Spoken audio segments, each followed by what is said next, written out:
తెలంగాణలో కొన్ని మీడియా సంస్థలు కబేళాలాగా వ్యవహరిస్తున్నాయి. స్లాటర్ హౌస్, మహా న్యూస్తో ఆగదు దాడి, ఇంకా కొన్ని ఛానల్స్ ఉన్నాయనేటువంటిది BRS official statement Jagadeeshwar Reddy గారి గురించి.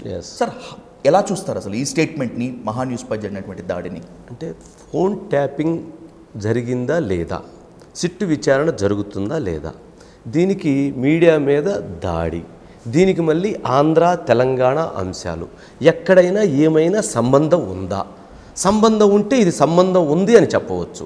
ఇది ఏ పత్రిక రాయలేదు, ఏ ఛానల్ రాయలేదు, అన్ని పత్రికలు అన్ని ఛానల్స్ ఫోన్ ట్యాపింగ్ జరిగింది అని చెప్తున్నాయి. సిట్టు విచారణ జరుగుతున్న అంశాలను మాట్లాడుతున్నాయి. రాజకీయ పార్టీలు అన్నీ ఆ అంశాలను మాట్లాడుతున్నాయి. మరి ఎట్లా స్లాటర్ హౌసెస్ అవుతాయి?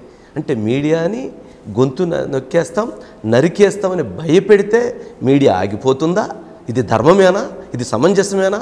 ఇది న్యాయమేనా?